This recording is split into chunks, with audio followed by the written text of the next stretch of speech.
Fans of General Hospital said a long drawn-out goodbye to Lucky. Make that Lucky took his time bidding goodbye to Port Charles and his family. However, the actual action took place in the courtroom, when the judge made a startling ruling about custody of Michael and Willow's children. One figure that fans never warmed up to appears to be on the way out, while another fan favorite has returned. Then there's Christina, who made fans sigh with her newest great idea. Let's talk. Drew resorted to Martin for advice after losing badly in court. Oh, welcome back, Martin. You have been missed. Even he couldn't perform the miracle Drew hoped for to reclaim Willow's children after she and Loverboy trampled on Michael's parental rights, and attempted to depict the man healing from burns as a deadbeat dad. That's what hiring Rick gets you. To be fair to Rick, did I say that? Drew did pitch the majority of Rick's tactics to the shady lawyer. Drew determined that if he gave Michael what he wanted and left Willow's life, Michael might allow his estranged wife to have contact with her children. Wait, are we supposed to trust Drew will do something selfless after everything he's done? Given that he spoke with Jason about giving his solution to Michael at the end of Friday's episode, and the promo for next week shows Jason berating him, I'm betting Drew's unselfish deed will vanish, much like his integrity. I believe this was the week when the truth regarding Drew's role in Willow's disastrous trip to Germany would be revealed after she brought it up on the stand, but it didn't. Come on, writers. We want Drew's dirty deed exposed and to see him go down in flames. We don't want him sacrificing his happiness for Willow because he adores her, especially after using Wiley in the manner he did. Punish Drew, please. Willow's breakdown after losing her children was epic, and to be honest, a mental health retreat at Shadybrook might not be a terrible idea. She needs some deprogramming from Drew's brainwashing. Viewers continue to speculate that Drew is Shiloh's resurrected body. Portia telling Kai how much Drew changed when he got out of prison fueled speculation that Drew isn't Drew. I don't think there's much more to say about Lucky's departure than what I said last week about how disappointing his return has been. I was glad he had a wonderful parting scene with Laura, because I would have blown up if he had left without saying goodbye to his mother. Unfortunately, there appears to be no chance for Lucky and Elizabeth moving forward.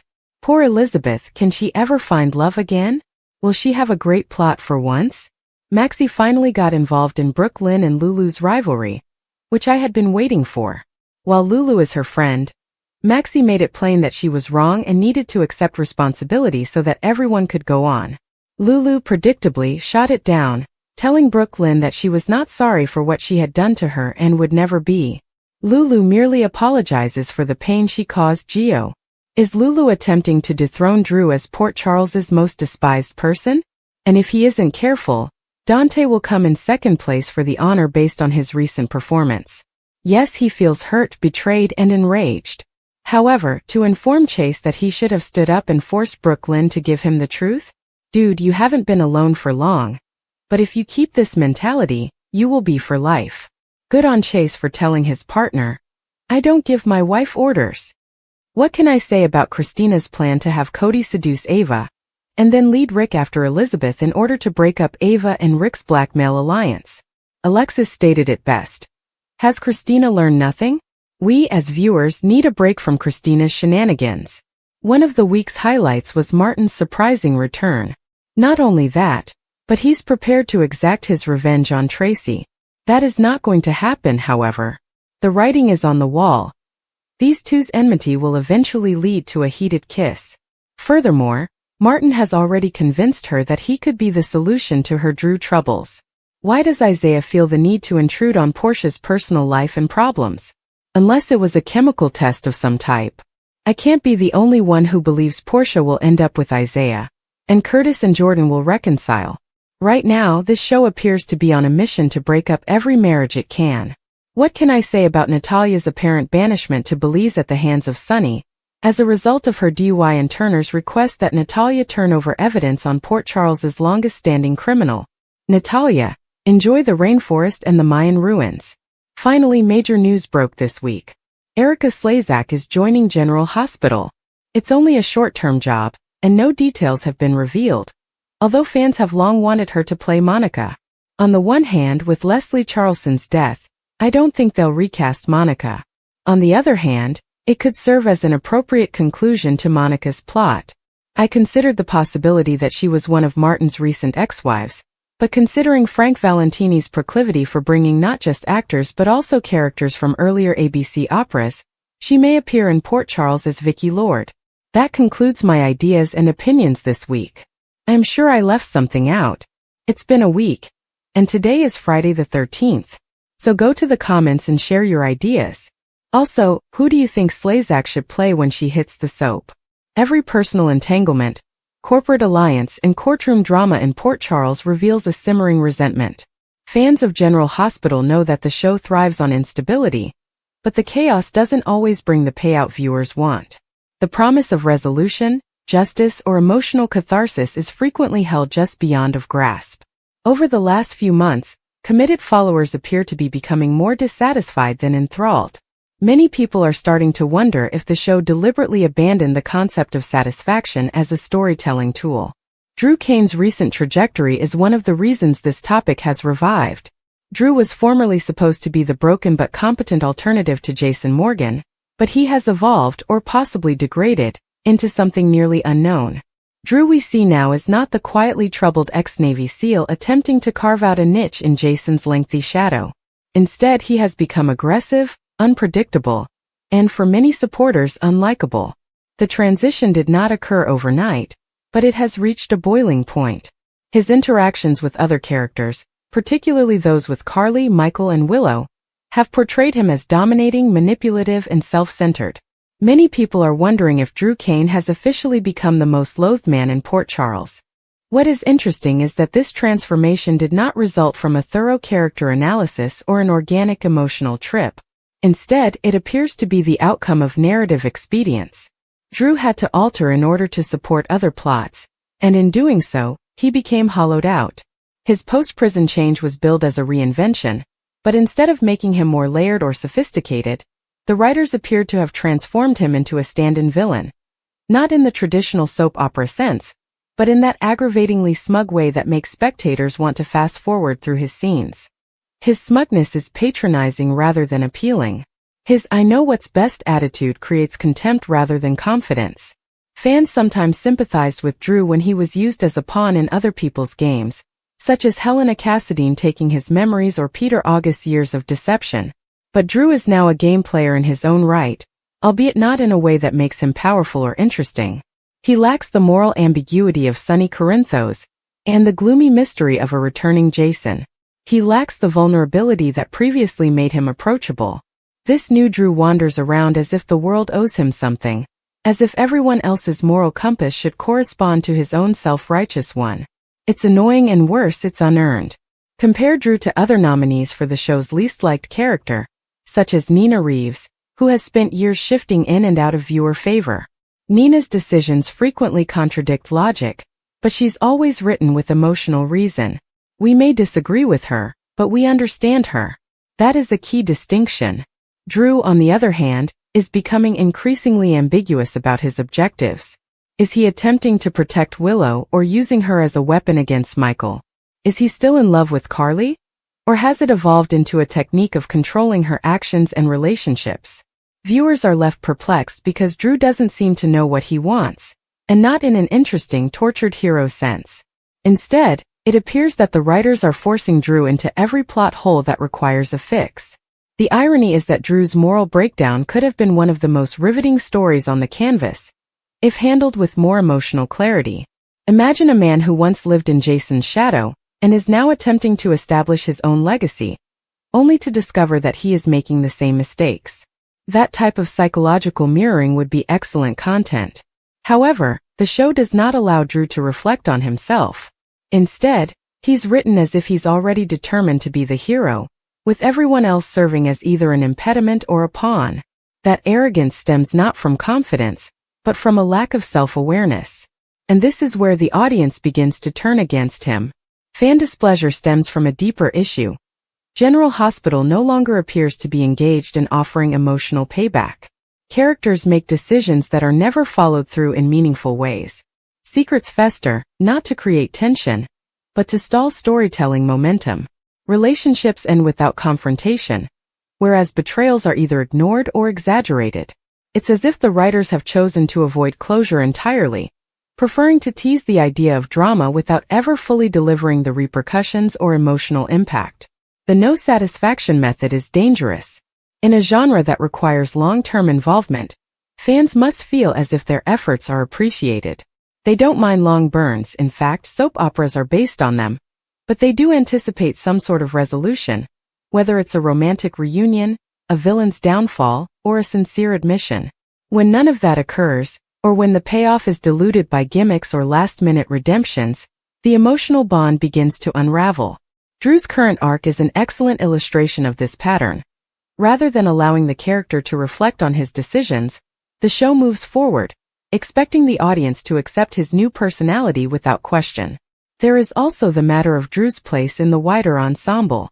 His latest scenes indicate that the writers intend him to be a power figure, complete with authority, knowledge, and strategic prowess. However, his current development does not align with his ambition. Drew lacks the gravitas of Victor Cassadine or the psychological depth of Valentine. He's not as cutthroat as Sonny or as emotionally savvy as Curtis. Instead, he finds himself in a peculiar narrative limbo. A leading man without a clear identity, a strategist incapable of winning any real fights, and a protector who alienates the very people he seeks to defend. This ambiguity, which is not particularly fascinating, further isolates him from fan attachment. Drew has become the poster child for wasted potential in the new General Hospital scene, as viewers are increasingly vocal about the characters they support or dislike. He isn't loathed in the same way that Heather Weber or Ava are. He's simply resented, which indicates a deeper discontent with the storytelling choices. That is where supporters' dissatisfaction stems from. Not only has Drew changed, but so has General Hospital. Previously, the show centered its stories on emotional effects.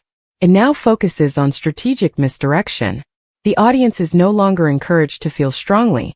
Instead, they are forced to guess constantly, holding out for a payout that may never arrive. It isn't tension, it's stalling. And it's not storytelling, it's shell game. This degradation of narrative satisfaction extends beyond Drew's storyline. Consider the recent treatment of Jason's return.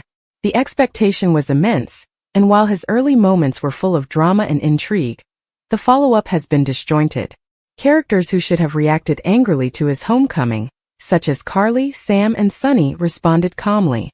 Jason has been relegated to the margins of his own comeback, acting more as a pawn in other people's plans than as a fully fledged character in his own. It's another example of building without emotional reward. Even the romantic storylines are struggling. When a couple like Chase and Brooke Lynn eventually gets married, it should be a highlight, not a footnote. Instead, their wedding scarcely made a ripple on the painting.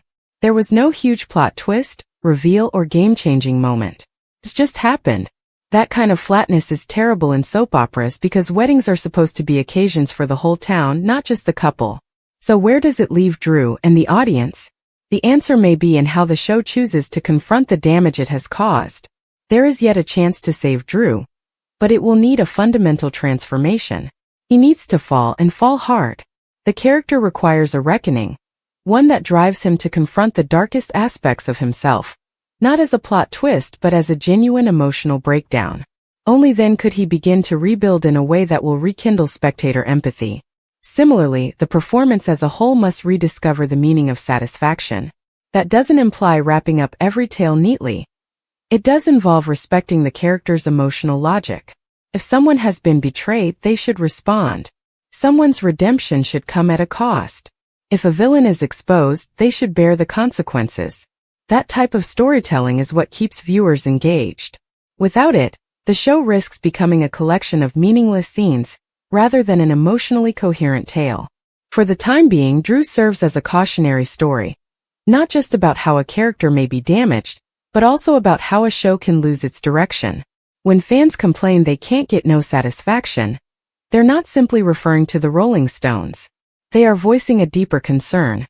That General Hospital is beginning to favor shock over substance, delay over depth, and manipulation above significance.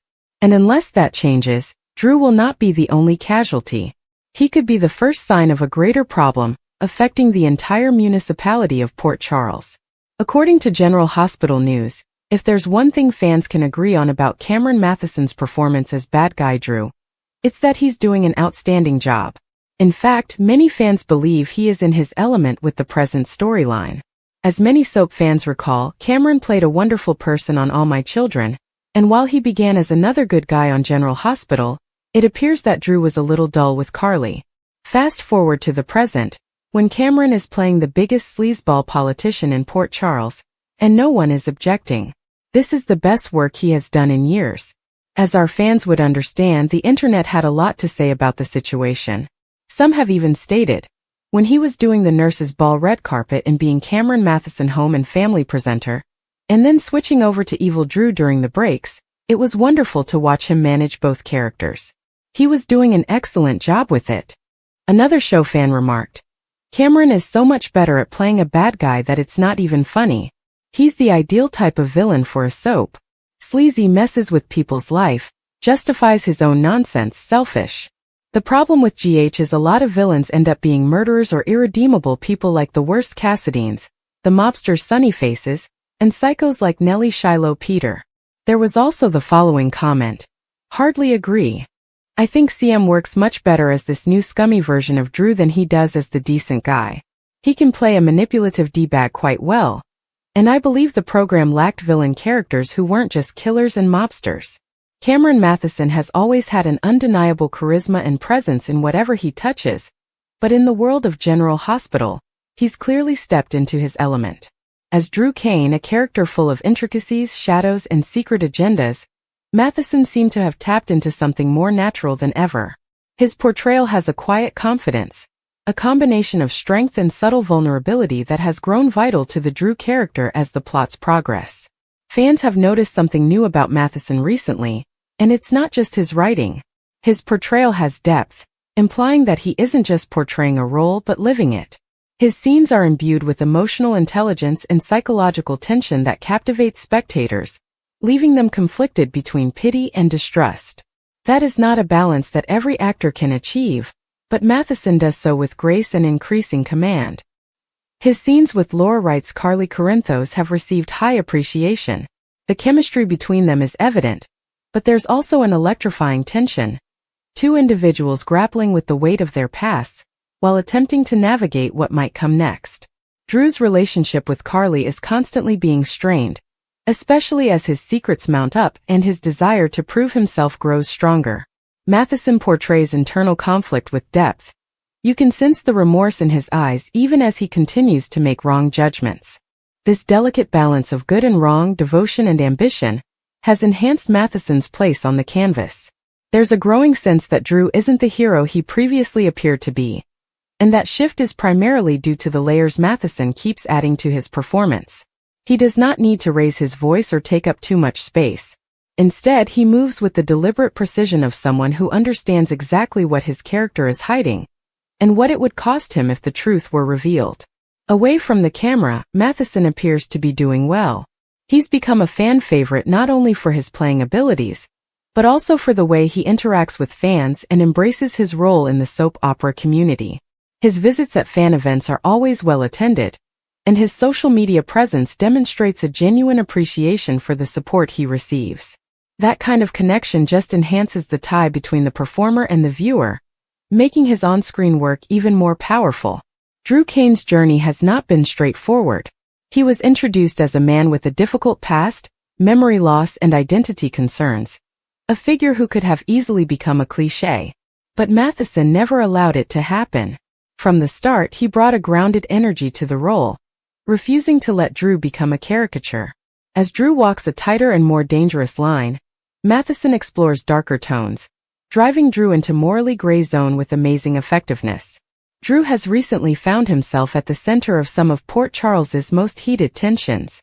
Drew is becoming a wild card, whether it's through his interactions with Michael Corinthos, his attempts to manipulate family relations, or his increasing involvement in nefarious deals behind closed doors.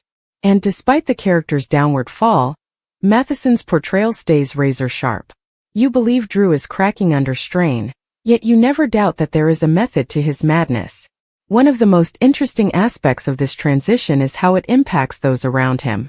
Carly, who always considered Drew as a dependable and secure presence, is beginning to mistrust his motives. Jason, who has lately returned and is attempting to rebuild his position in the Corinthos orbit, is concerned about Drew's unpredictable behavior. Even Willow, who formerly supported Drew's presence in Michael's life, is starting to notice a shift in his energy. Matheson's multi-layered representation strengthens all of these shifting alliances. Drew handles himself differently now, less open and more cautious. In previous episodes, his warmth was more visible. Now it is hidden beneath layers of strategy and desperation. Matheson does not depict Drew as wicked, but rather as someone who believes he is making difficult decisions for the right reasons. A man who has convinced himself that the ends justify the means. That belief, along with an increasing estrangement from the people he formerly cared about, is a powder keg ready to blow. It's astonishing that Matheson has remained likable throughout this. It's difficult to play a character who is unraveling or ethically compromised, while still evoking audience empathy. However, Matheson's charisma, genuine approach, and ability to depict emotional conflict prevent viewers from completely turning against Drew, even when he deserves it. That balancing effort has been one of the most intriguing aspects of General Hospital in recent months. Behind the scenes, Matheson has openly expressed his enjoyment of working on the show. He has expressed gratitude for being a part of such a long-running history and frequently hails his co-stars for their ability and effort. That excitement is obviously shown in his work. He comes across as someone who sincerely cares about his craft and the people he works with, and these qualities are evident in every scene he appears in. Writers have also taken note. Drew is clearly being positioned more prominently, not only as a love lead, but as a key figure in Port Charles's growing power dynamics. And it's a wise move. As the character blurs the lines between hero and antihero, spectators are kept guessing, never knowing what Drew will do next. His unpredictability makes him a captivating presence on the show. Cameron Matheson has also become somewhat of a symbol of resilience. Many others have been motivated by his personal health journey, which included battling cancer. He has frequently discussed his experiences publicly, utilizing his position to promote awareness and inspire others. That fragility off-screen heightens the impact of his might on-screen. Fans are aware that he has faced real challenges, and this authenticity appears to permeate his portrayal of Drew, a man continuously battling conflicts that no one sees. It's also worth noticing how Matheson handles confrontations. Whether he's confronting Sonny, battling with Jason, or gently manipulating Michael, there's an underlying tension that keeps viewers hooked to the screen. He does not overplay these moments. Instead, he allows the silences and slight changes in expression to carry the emotional weight. That style of acting requires confidence and restraint, which Matheson possesses in abundance. The beauty of Drew's current arc is that it's not a precipitous fall from grace, but rather a gradual, plausible unraveling. We're watching a man who once stood for something become engrossed in the very things he once condemned. Matheson's delivery of moral decline is both tragic and intriguing. It's the type of narrative that has made soap operas so popular, complex characters making difficult decisions with genuine consequences. As we progress through Drew's story, the stakes become increasingly high. Drew is on the verge of revealing secrets, fraying friendships, and rupturing relationships. And while it's unclear whether he'll fall or rise back up, one thing is certain: Cameron Matheson will deliver every step of the way. He's discovered his rhythm, momentum, and groove, which spectators can feel in every scene. The show's directors and producers appear to be allowing Matheson more creative freedom. Scenes last longer, allowing him to let Drew's emotions simmer and unfold instead of dashing from one beat to the next. This careful pacing enhances the entire program by raising the tone and allowing for more immersive storytelling. Matheson seemed to flourish in such moments, when the camera stays on him for just a little longer, enabling the spectator to see every flicker of doubt, regret, or steely resolve. There's also the matter of legacy, which soaps excel at. Drew becomes a more central protagonist, and there is a sense that he is not only reacting to the present, but also carrying the burden of the past. Jason's legacy looms huge. Drew's current decisions are influenced by Franco's memories, echoes of former relationships, and the history of ELQ and the Quartermaines. Matheson never forgets this. His performance is composed of layers that reflect not just the present moment, but also the past that has led up to it. Fans are already guessing about where the tale will go next. Will Drew ultimately snap and make a catastrophic mistake? Will he confess to Carly? Or will his secrets come out in another way? Will Jason confront him with an irreversible brotherly betrayal? Each alternative path is fraught with dramatic potential, and Matheson is at the heart of it all, steering the plot with a steady and engaging hand. As daytime television evolves, actors like Cameron Matheson are essential. They give validity to roles that would otherwise feel bland. They inject new vitality into old stories. They remind viewers why soap operas continue to thrive after so many years. It's more than just shocking twists and dramatic exits. It's about human emotion, struggle, connection, and the complex web of decisions we all make. Matheson understands this at a deep level, and it shows. Every scene demonstrates commitment, thinking, and care. He isn't simply playing Drew Kane. He's reinventing him. And by doing so, he is helping to redefine the show itself. General Hospital has always worked best when it focused on complex, imperfect characters negotiating impossible situations. With Matheson at the center of so much contemporary turmoil, the program is in a particularly good position, and the audience is savoring the benefits. Finally, it's not just about Drew's journey. It's about Cameron Matheson's growth into this role, embracing its challenges, and transforming it into one of the most captivating performances on daytime TV right now. He is no longer the new man trying to fit in. He's completely at ease in Port Charles, fully in command of his craft, and totally in his element. And if recent months are any indicator, the best is yet to come. And as Cameron Matheson continues this bold, emotionally charged journey as Drew Kane, his work stands out not just because of the character's evolution, but because of the actor's profound investment in every line, every glance, every breath. That level of dedication doesn't go unnoticed. In a world where soap opera schedules are relentless and time for rehearsal or reflection is often short, Matheson rises to the challenge. His performance suggests he's not only memorizing dialogue, he's immersing himself in Drew's psychology, pulling from personal experience, from empathy, and from a deep understanding of human motivation. There's something almost poetic in the way Matheson handles Drew's moral descent. It's not dramatic in the theatrical sense, but in the deeply tragic sense, the kind that slowly eats away at a person. Drew is trying so hard to be the protector, the hero, the fixer, but he's doing it in ways that compromise the very values he claims to uphold. And the audience sees this through Matheson's restrained intensity. He doesn't need to shout to show turmoil. A clench of the jaw, a hesitation before a hug, a tight-lipped expression after a lie. These are the moments that land hardest, and Matheson excels in them. Nowhere is this more evident than in his recent scenes with Michael and Willow. What once seemed like a solid alliance is now beginning to show cracks, as Michael realizes Drew's interests might not always align with what's best for the family. There's a moment in particular where Matheson allows a flicker of doubt to cross Drew's face, while Michael discusses strategy for ELQ. It's subtle, almost imperceptible, but powerful. That's where Matheson shines. In the silences, in the subtext. His performance invites the viewer to question Drew even when the words sound right, even when the promises seem noble.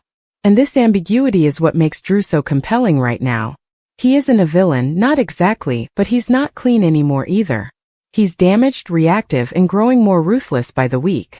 Yet thanks to Matheson's emotional accessibility, there's still sympathy to be found. Viewers can trace the line from who Drew was to who he's becoming. They may not agree with his actions, but they understand how he got there. That understanding is a gift from actor to audience. And it's something only a seasoned, deeply intuitive performer like Matheson can deliver consistently. Matheson's ability to maintain that empathy is also what keeps Drew's relationships so dynamic. His tension with Jason is especially potent because of their shared history and familial tie, one that's complicated by love, competition, and a very different sense of honor. In scenes with Steve Burton, who plays Jason, Matheson plays Drew with a mixture of resentment, admiration, and fear. That combination creates crackling energy on screen. There's no simple rivalry here. It's layered, tangled, painful, and that makes every scene they share a must-watch.